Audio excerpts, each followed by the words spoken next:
We're back with another mini episode for the Inside the Boards Study Smarter series for the USMLE Step 1 and COMLEX Level 1.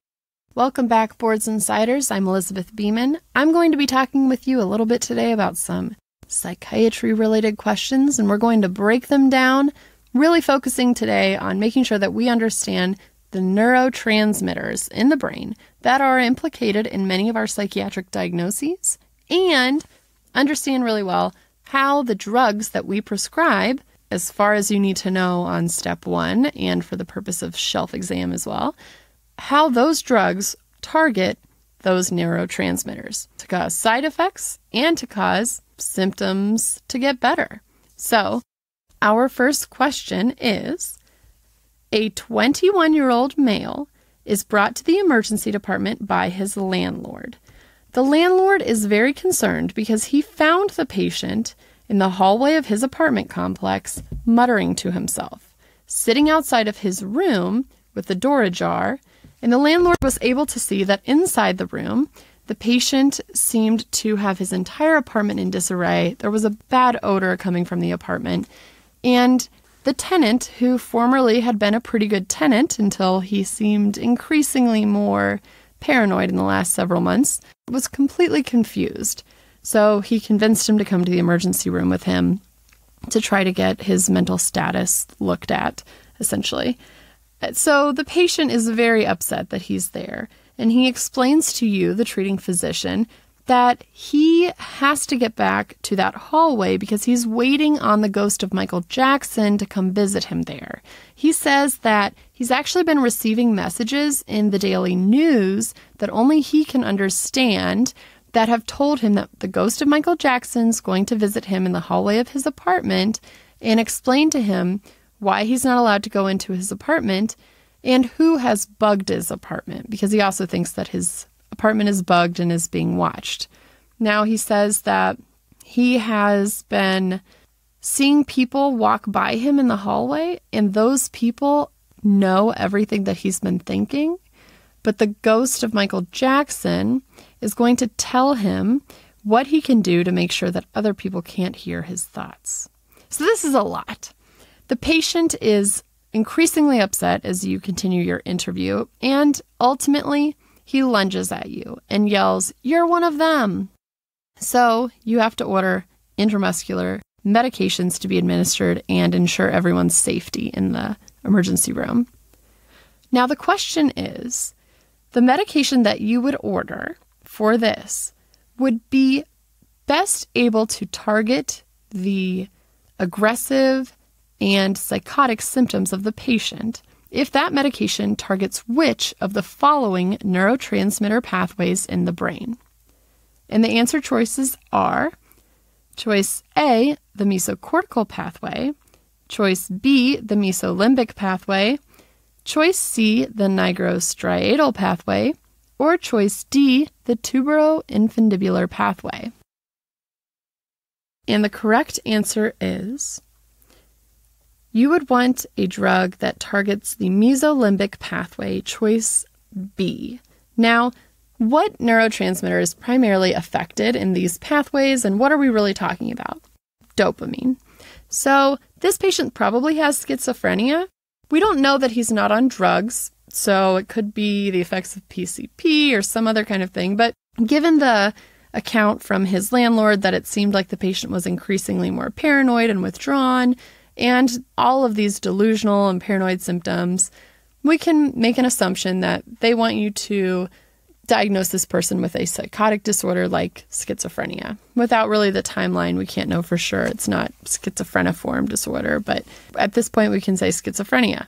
So the positive symptoms of schizophrenia are caused by increased dopamine in the mesolimbic pathway. So the primary target of the antipsychotic drugs that we use to help with that are ones that target the mesolimbic pathway. This will help with our quote-unquote positive symptoms of schizophrenia. So if you think about schizophrenia and you hear this positive and negative symptoms, it always sounds like, well, what does that mean? I think at one point I thought negative symptoms is negative symptoms because you have like a negative mood, for example, is one of the negative symptoms. So you feel depressed or down. So maybe that's why they called them negative symptoms. But I think an easier way to conceptualize positive versus negative symptoms having the other pathway, that one of the other pathways we talked about, which is the mesocortical pathway primarily being implicated. But the negative symptoms are when the patient really has like a lack of something, a lack of an affect. That means when they're upset, their affect might not change. When they're sad, their affect might not change. When they're happy, when they're angry, that flat affect is really seen in schizophrenia. And that is one of the negative symptoms. Not talking a lot, not really openly sharing, for example, is a negative symptom of schizophrenia. Now, you could be guarded because you're paranoid, which is a positive symptom of schizophrenia, the presence of something like a paranoia, like a belief that isn't true about the world. That could also make you not talk very much. But in and of itself, one of the negative symptoms of schizophrenia is that just lack of being very open or communicative, and that is a negative symptom of schizophrenia because it is the lack of talking, the lack of communication. And then also included in that is the lack of a good mood. A negative symptom of schizophrenia is also depression. So the kind of saddened presentation, the lack of really wanting to be forthcoming with any information about what's been going on, the withdrawal from society, the kind of lack of taking care of oneself, the lack of hygiene, the lack of something. These are all the negative symptoms, the flattened affect. The negative symptoms are very difficult to target with antipsychotic drugs. We believe that the negative symptoms are caused by decreased activity in the mesocortical pathway of the brain. So decreased dopaminergic activity in the mesocortical pathway is what we think cause the negative symptoms of schizophrenia.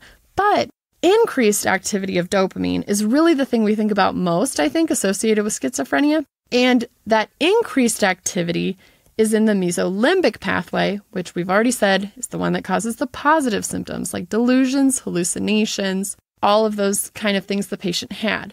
The other things that you might want to know for step 1 or for shelf were some of the symptoms that the patient presented with and what we actually call those. So the patient was presented as someone who thought that the television was talking to him, that the newscasters or whatever were somehow sending messages to him that only he could understand.